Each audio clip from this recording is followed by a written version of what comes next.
The system of national accounts and the balance of payment surveys are conducted annually, and the purpose for that, of course, is to determine the value of all the economic transactions within the country, as well as between the country and the rest of the world, in particular for the balance of payment survey.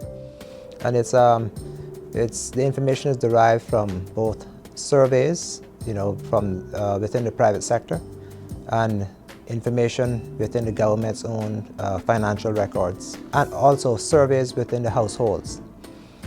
From that information, we are able to determine the various statistics that we then use in the system of national accounts.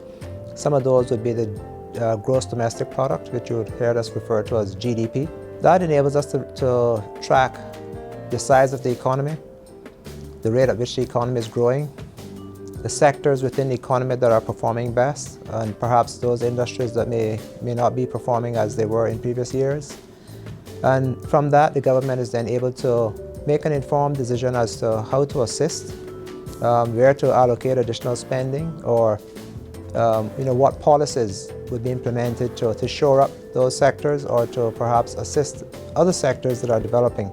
That's the importance of conducting these surveys on an annual basis. CISPA's actually been supportive of ESO and their drive to be able to ensure that we get good, solid statistics. Solid statistics are extremely important in terms of the management, how we're going as a country, and what our growth is as a country. If we don't know how we're doing, how are we going to know where we're going to get there? Because we do not have the direct taxation, we rely on these surveys to extract the information from the various businesses who would provide it for us. In other countries where they have direct taxation, this information is readily available as it's part of your annual returns. Without having that system, we then rely on the survey methodology to collect the information.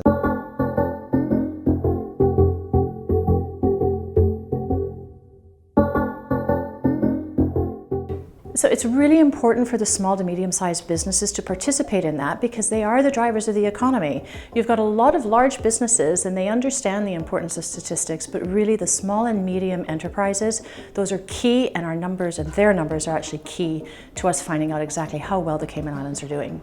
For any business, this information can be used to determine their particular dominance within a particular market, to see what size market share do they have within that industry, that sector, or the entire Cayman Islands.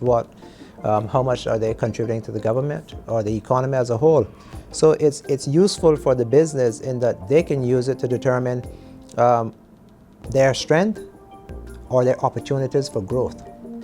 So from that perspective, it's beneficial for them to provide as much information and as accurately as possible, because if everyone does that, then anyone who wishes to do so can then determine where they fall within the industry, within the sector, within the economy, and how much room there is for growth for their particular business.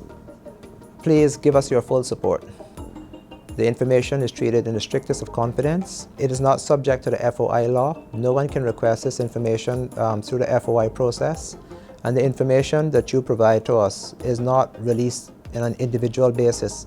It is only released on an aggregate level for industries, and then of course for the entire economy as a whole. So there is no way that your information can be divulged to anyone else. One, that's against the law. Two, because it's done on an aggregate level, your information cannot be identified. If anyone in the small and medium enterprises are uncomfortable in filling out the surveys, I would encourage them to speak to somebody in the ESO. Of course, at CISPA, our offices are available if somebody wants to come and speak to us about it. But there is nothing untoward about what's going on in collecting numbers, but we need numbers. In order for us to get to that next level, we must be able to figure out how we're doing and how we're going to get there. Even though it is a mandatory requirement under the law, we still rely on people to voluntarily provide information, because when you do so voluntarily, you tend to provide what is accurate, and it is the accuracy of the information that is most important.